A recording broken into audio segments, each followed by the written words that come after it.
It's time to mind your business with me, Jamillah Lodge. Tune in to find out how to mind your business with BEDC, special guest entrepreneurs, industry experts, and more. Brought to you by BEDC. Bermuda business starts here.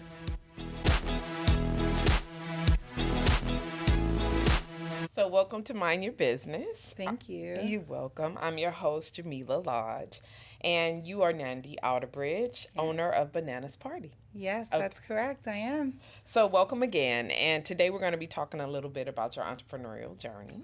So before we get started, why don't you tell us a little bit about yourself? Absolutely. So I'm Nandi Outerbridge, as you said.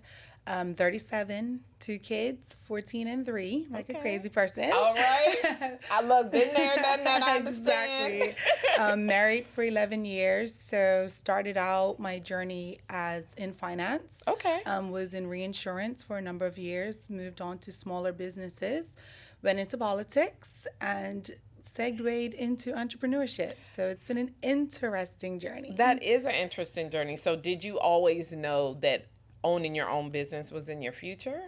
No. To be honest with you, it wasn't until I got the flexibility and independence while I was a member of parliament and then the minister for social development and sports. Okay. When I was like, I don't think I can work for anyone else anymore. Okay. So that's really what started that. That's interesting because you wouldn't think, let me ask you this. So have you always like kind of planned parties and did kind of event planning on the side? Completely out of my range. Really? Completely out. So this kind of landed itself in my lap because I started doing the finances for St. Peter's Church. Okay. They needed a treasurer. They needed some help. And obviously down there they have the gem of the unfinished church, which was just getting utilized for weddings. And I'm just like, you can make good money off of this. Right. So it kind of segued into wedding planning and just naturally being an organized person, self-taught, everything. That's amazing. Yeah. That's amazing. So after having that experience, do you have examples or people in your family that were entrepreneurs or were their own bosses? Is that how you said, oh yeah, I can do this? Yeah, so no surprises. My uncle is Wendell Brown. Okay. So he owns quite a bit of property and companies in Bermuda. So he's always kind of instilled in us, like, this is what hard work looks like. He's been a really great role model with regards to like owning his businesses, navigating through situations and times. Right. So, that's awesome. Yeah. To have that, like that type of support right in your family, Absolutely. I think is huge. It's Absolutely. huge. So let's talk a little bit about when you decided to formalize this business. Can you tell us about that? Like, when did you say, oh, okay, yeah, I can do this? So Bananas Party was birthed out of COVID. Interesting enough, people started to close businesses during COVID, and we almost birthed one. Initially, I was doing wedding planning for international weddings. So 90% of my clientele were international. Okay. And that arm still stands. That's under Bridal Suite Bermuda. Okay. But obviously COVID happened and my clients were not coming to Bermuda. Right. So instead of like panic mode, which I did panic for a minute, I'm just like, how do I begin to kind of segue and just evolve my brand? Right. So Bananas Party was birthed out of becoming a local brand. Okay. A local arm that we can kind of service our Bermuda and local clients. And, you know, Bermudians get married, they do, but they have a lot more parties than weddings. So that's how we started to do like the party planning element of the business. Okay. So Bananas Party. Yes. Explain the name.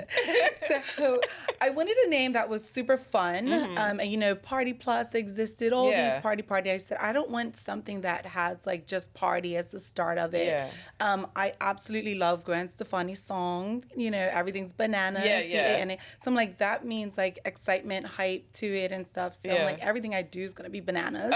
So let's just do bananas. So that's how it came. Well, thank you for that because I didn't know. I said, well, how did we get here? Does she love bananas? I hate bananas. It's so funny. Because my staff are like, are we going to get yellow shirts and eat bananas? I'm like, I don't like bananas. It's crazy. Well, now we know why, right? Now, Gwen Stefani, thank you very much for the inspiration.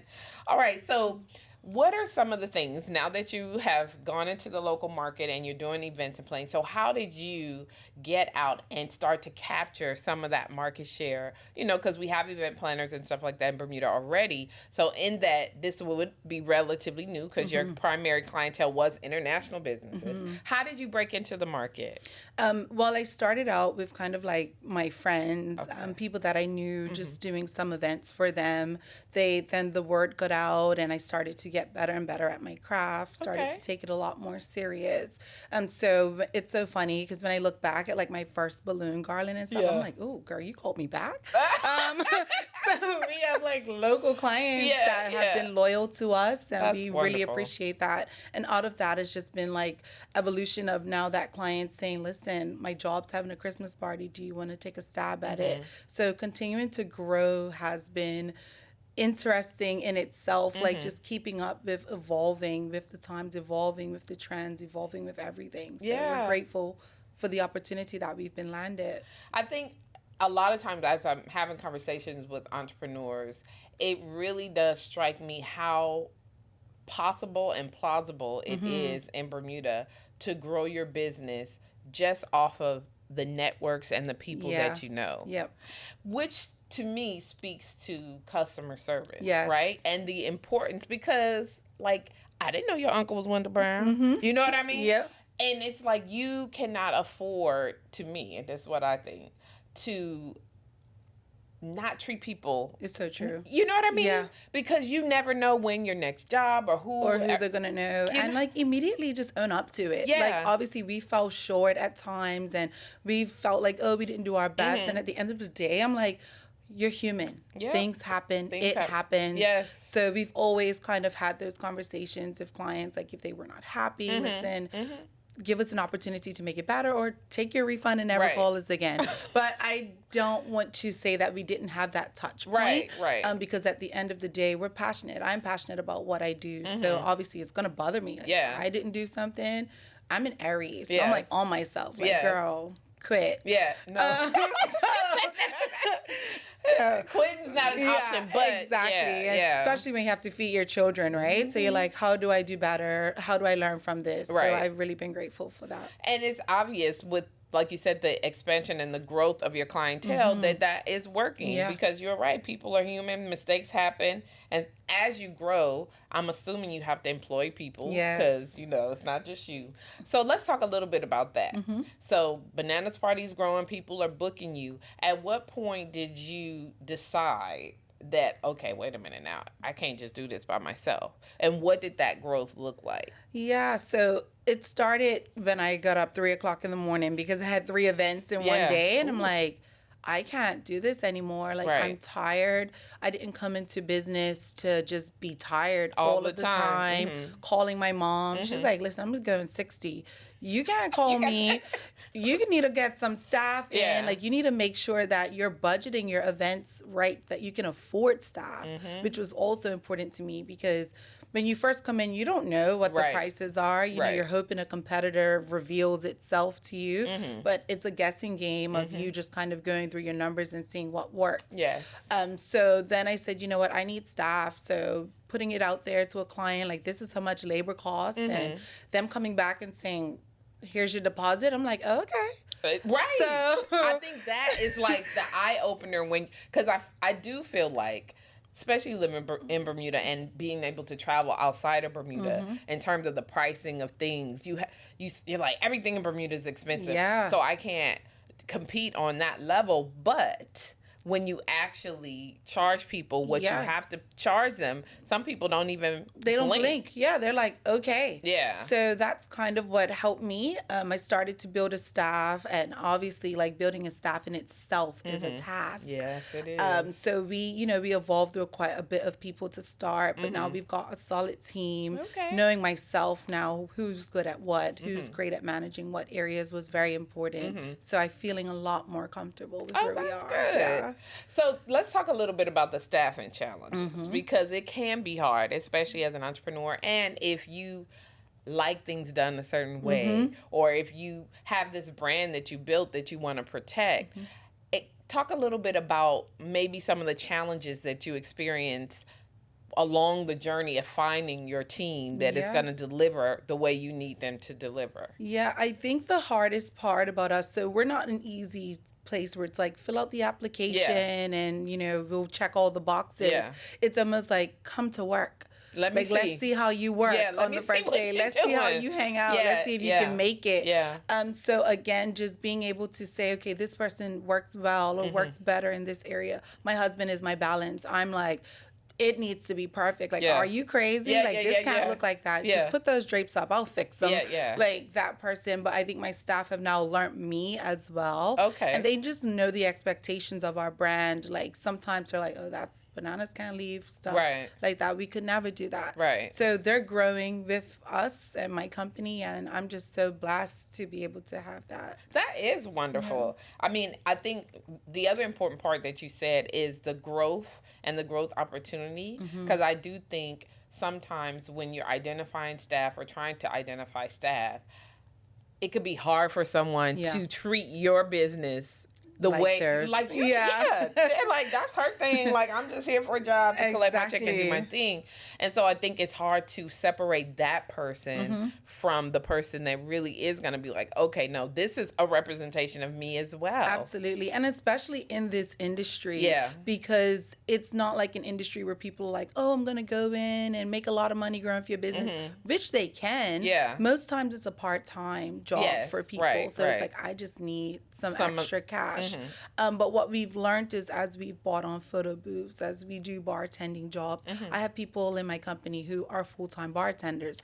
Take it and run with it. Like evolve yourself with it under Bananas' brand. So giving people that independence within our company has helped a lot. That's a good point, because I think when people are able to take ownership, it creates a different sense of responsibility and accountability to that end.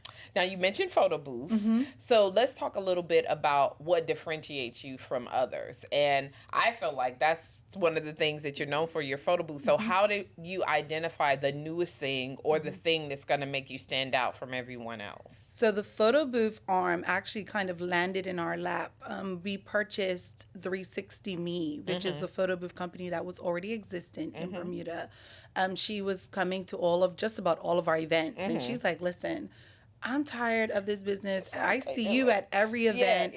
I think it only makes sense for you to take over our company.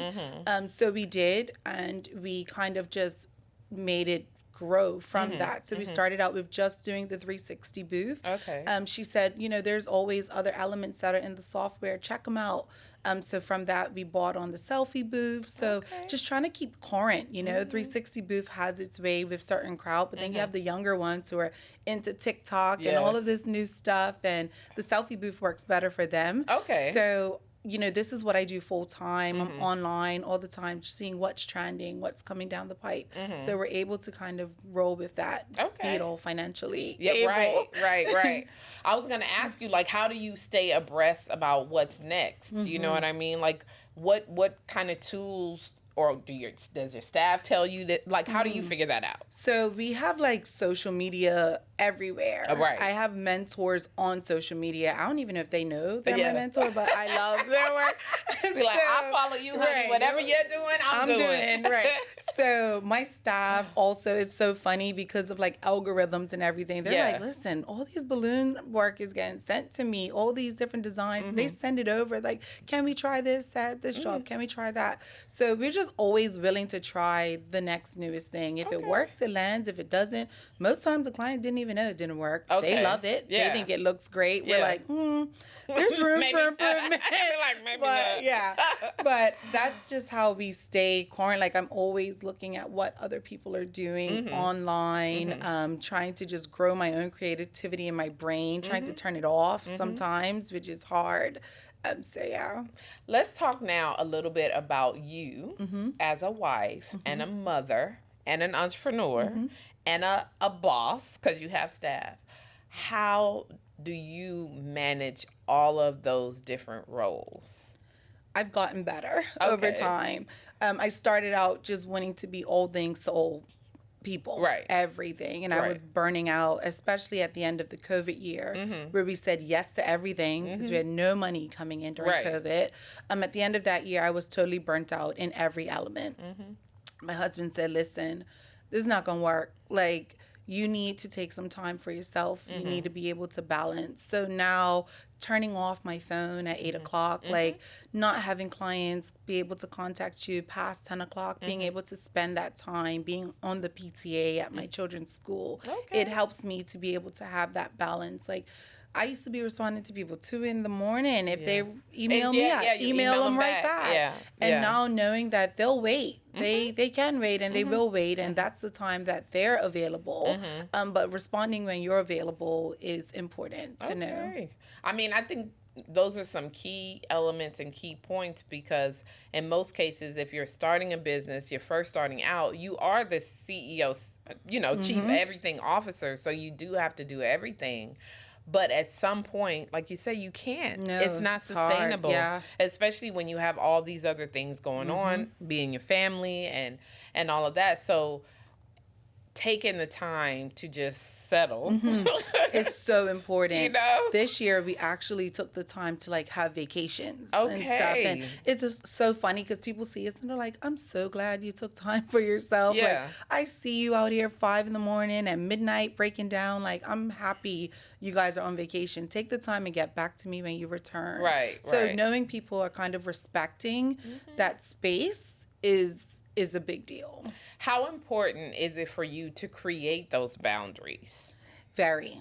So my friends who are also entrepreneurs, they will also say, like, create the boundaries, have your phone, go to an answering machine, go to this, stop letting people have your WhatsApp phone number, too much access to you. So now that I've been creating those boundaries, it's made life a lot more simpler. It actually feels like I run a business and not the business is running me. Like, it's crazy the difference in the feel. I'm like, okay. And people are like, oh, this person recommended you, or I got your number. I'm like, really? Wow. So it's still working. And we're still able to have business. Like, we're still able to have clients. Clients are so happy. So setting the boundaries is so key for your own personal sanity. Because there were times where I was just like crying because I'm like, I don't think I can do this anymore. Like, how am I supposed to figure this out? Because I'm designing, doing my finances. Thank God we've got a marketing girl now. So I was doing butcher, baker, candlestick maker, and then being the same thing at home. It was like, this don't make any sense. This is crazy. I'm about to pop off on somebody. I don't know who it's going to be, but at some point you have to say, okay, enough is enough. I can't do that. And we're always talking about working on your business and not in your business. And I think at some point you do have to take a step back and be like, in order for me to grow this business or to expand it, I have to sit down somewhere and take a step back. And knowing when to, like, now we know the times that we're going to be busy. We know cut match is busy. We know Christmas season is busy. So kind of booking the time off after that is something that we're going to do now. Being able to hand some of the smaller jobs to my staff. Like, I have clients who message me like, okay, staff. Like, they handled it while you were away. I'm like, oh, did they? Because my husband took my phone today. We're on vacation, and I'm messaging like, how are you guys making out? What are you doing now? What are you doing now? So he's like, a wife. They can handle it. So knowing that they can, and it's still being recognized as like Banana's brand makes me happy. I would imagine that is very rewarding to know that you can actually go and work is still getting done. Absolutely. You're still able to make money and do these things, and you're trusting your team to carry the brand forward. That's awesome. So let's talk a little bit about the future of Banana's Party. Like, what do you envision it being? So Banana's needs to be both local and international. Like, I always say that, our creativity, our designs are nice locally, but we don't have a lot of venues here. True. We don't have a lot to kind of expend on it. Like, I have clients who are just like, can we do a site visit at Pier 6? I'm like, I did 30 events at Pier 6 last month. I know what it looks like. I need to go back down there. So we kind of went through a period where we said yes to everything. And I'm like, that's stressed. I'm not happy. Yeah. So what makes you happy? You know, scaling back and being able to tell some people, I just can't do that. Like, that's not within our remit anymore. Scaling back and saying, you know, we're kind of segueing more into corporate. We're getting more into our wedding designs. Just kind of being able to say, this is my target audience. Not everybody is for us. And there's people who service everyone, and there's people who don't. So knowing our clientele, knowing our niche is going to be able to take us to the next level. Me being able to like find time now to do the research to get me to the next level instead of being flat out because I've done 8 Minnie Mouse parties this week. It makes a big difference. So I had a tough time with doing that, with saying, you know, I can't do that party. Like, it doesn't lie within my growth where I said I want to go. I poured out to my friends about it. I'm like, how could I just say no? Like, these are people who carried me through COVID. And just, you have to grow, and they have to understand that. So being able to be in a space now where I'm not just doing everything, it's helpful. Yeah, I think it is. And I think in that regard, you're creating opportunity for others. Absolutely. You know what I mean? Absolutely. And I recommend people all the time. Like, you know, we had one client and she's like, so you're recommending me to this person? I'm like, yeah. I said, you know, we're not able or to assist you with this event, and this is who I definitely recommend. We have no animosity with anybody else in this industry. We do rentals, so we rent to other vendors. So I know who's going to produce the work. I know who's going to be able to facilitate what you're looking for. And right now, it's not us. But they can. So let's talk a little bit about the rental piece, because how did you determine that this should be a revenue stream for you, and when? Like, in the process? When I had to pay my warehouse rent. So we started bringing in tables and chairs and things that we needed for our own business, because sometimes it could be difficult outsourcing to so many different vendors. It's sometimes easier to have it in-house, being able to just say, you know, a trucker, come pick it all up and take it to the event that we need it to. But then with that comes storage, and with that comes storage fees. And I'm like, oh, I have 2 events this month, but the fees are still the same for my rent. So being able to kind of extend that to other event planners to say, this is what we offer, this is what we have if you want to rent it. And it works well. Genuinely, it works really well, Because I'm thinking, and this will bring me to my next question about collaboration over competition, is Bermuda is small.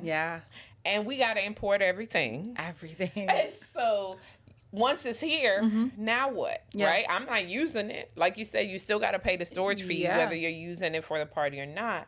So it does make sense that you would create an opportunity for others to rent those items from you. So tell me a little bit, what's your take on collaboration versus competition? Because some people feel like it's too small and this is my lane and I got to protect this area around my lane. What are your thoughts when it comes to that? I think people have to have the reality that if you want your event to look the best, you have to sometimes bring the best in. And I might not be the best at balloon garlands. And if this is an event that's predominantly that, and plus I have to do tablescapes and things that I feel like I am top tier in, I'm going to bring in a balloon artist who I know is going to do well. I'm going to bring in somebody who's going to do the draping better than I am. So at the end of the day, like, I'm not ever going to say I can handle this whole thing by myself and look at it and be like, oh, it could have been a little better if I would have bought in this person, because I know this is their expertise. And it also just allows for you to kind of keep current with what everyone else is doing. So we have a balloon artist who we now work with, and he's always like, you give me some crazy jobs, but I love it. Like, you know, I love that about it. So just being able to help other people grow as well, it's rewarding. I would agree with you. And I think one thing that you said that I think is important for other entrepreneurs to understand is that you have to identify what you're good at. And you're not going to be the best at everything. And then there's time and money associated with learning these new skills. So it's like, is it worth it for me to try to learn how to do everything? Or can I hire the people who are experts and bring them in? Because at the end of the day, I'm importing the same balloons. My time to get it done is not going to be as fast as theirs, and it's still not going to be as great. So No way. Bring them in. Bring them all in. Come on, we can all make money on this, which I think is great, especially in Bermuda because it is small. Yeah, and it's so like true. there's, even though it's small, I still think that there is opportunity for everyone who is interested in doing it, because how you do the tablescape is going to be different from how someone else does it. Absolutely. And you've already said that you're now at a point where you can refine which client that you will want to focus on. Absolutely. Which means that there's room for those other clients that someone else can focus on. Yeah. So I think, I mean, it makes sense to me. Yeah. When you think about like how you see the trajectory of bananas going, where you see it being in the future. This is all a part of the plan. So let's talk about a time where maybe things didn't go as planned. How you address that, what was your resolution, and how it shook out in the wash. So we've had times where people have tried to literally like go off. Yeah. Like for whatever reason, even times where we've been like, we thought it was nice. Yeah. That didn't meet my expectations. I hated it. Right. So after like driving home and I'm like, oh my God, I need to get French fries. Right. Like I need grease. I need something that's going to give me like immediate satisfaction. Yeah. Just taking the time to cool off, letting the emotions run off, and then looking at it from the perspective of the client. Right. What were their expectations? Right. Did we meet them? Right. Why didn't we? Right. So having that frank conversation to find out where we went wrong, because sometimes it can be confusing when you feel like you've done a great job and they're like, no, you didn't. Yeah. Then you're like, what did I do? Right. So having that conversation where they're just like, oh, you could have improved in this and this area. It helps you grow because it's in the back of your mind the next time you do this, like, I know they don't like this. Right. And they called me again, so they're giving me another opportunity. Right. So how do I begin to rectify that? But it took a while to get there. Yeah. Like, at first, you're just beating yourself up. Yeah. You know, you hate everything. I'm not posting that event. Right. I'm not, all of that stuff goes through your mind. And then you're like, grow up. You know, you have to learn from something. I think that's important because I do think, especially when you're the founder, right? And you started from scratch. It kind of is like your baby, right? Yeah, you take it personal. You do. And You it's be like, you're all passionate about you it. calling my baby ugly? Right. Like, we gonna fight. Yeah, you want to rip everything down. Everything. Like, even before the event starts, like, give my tablecloths back then. Yeah. Like, call someone else. Now. So I think when you're saying that and hearing it, it's like, I am a human too. I take my job seriously, and that I didn't meet your expectations. It is growth and maturity to say, okay, well, why? Right. Because I thought it was fine. Right. You didn't. So what did was we the go miscommunication? wrong? Yeah, where did we and fall sometimes short? it could be on the client's part. Yeah. They didn't deliver. Yeah, sometimes the expectation, and, you know, it's taught us, it's helped us with, like, our package of our initial consultation. Okay. Which is interesting because we used to go in and we're like, okay, that sounds nice. Okay, we'll just do that. Yeah. And then they're like, So now with our consultations, we ask those questions. What is your budget? You know, what's more important to you? Is it flowers or is it tablecloths? Right. You know, Right. Is the experience? Like, what do you want people to do when they get there? So we're starting to now craft our questions where we're able to meet those expectations a lot better. Right. And it's clear in advance, it's clear, which I think makes a huge difference. So let's talk now about what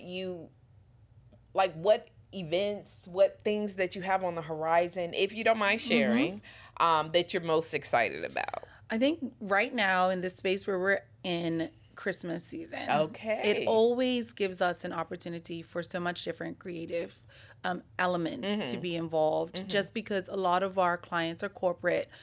They've been with us now for over 3 years. So they're starting to trust the process. Where before it was just like, I want exactly this. Now it's here's the theme.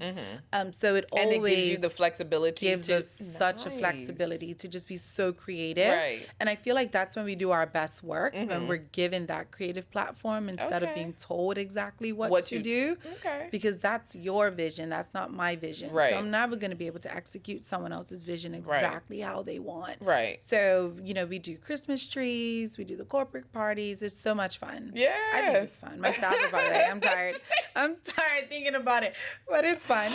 So let me ask you this, in terms of that whole process, what's the thing that keeps you getting out of the bed and keeps you excited about bananas and doing the events and stuff that you do? What do you just absolutely love? I think the creativity, bringing it to life, that's what keeps us going. Like the day before any event, I can't sleep. You're right. Because I'm just trying to figure out, like, what do I add anything else? Like, is this everything? Should I start 5 a.m. in case I need to add anything else? So I think that's what's exciting. Like for months and months, you're crafting designs on a computer and you have an idea of what it's going to look like, but bringing it to actual life and being a part of people's memories. I mean, you know, most people are just over the top excited. Like, thank you so much. Like, you know, we've been able to share this memory with you. We're so happy. So being able to bring people's memories to life and like have a good memory stuck in their brain of what we've done and being a part of their milestone is what makes us keep going. Well, listen, I love it. I'm wishing you continued success. Thank you. I think that there, like we discussed, there's room for everybody in the space, and that you've identified your niche and where you want to focus. I think it's huge, and it's creating opportunities for others in the space. Absolutely. We've worked with you in the past. I'm sure we will work with you in the future. And I just want to encourage you to continue to reach out to us. For any type of support that you need. Before we wrap up, I want to give you an opportunity to say, if there's someone who wants to enter into this space, young woman, maybe similar kind of familiar structure, has kids, whatever, what would be the top 3 things that you would tell them to do? I think the main thing for any entrepreneur is to don't go in it because you see someone else making money from it. Go in it because you're passionate about it. Because it's really going to be the passion that kind of carries you through those hard days. Yes. It really is. And just making sure you know your market, making sure that there are times in your mind where you feel like entrepreneurs can have $1 this week. And 100,000 next week. So being able to balance that life, knowing that what you're going in with, that you have something sustainable already. That you're prepared for what's to come because it has its days. Like, it certainly does. But the good definitely outweigh the bad. So as long as you keep positive, keep passion behind it, you'll be great. Great advice from someone who's been there and done that. So I want to thank you so much for sitting down and chatting with me. I think we minded some business today. And I'll just say, like, remember, if you don't mind your business, who will? Exactly. Thanks for tuning in to Mind Your Business with me, your host, Jamillah Lodge.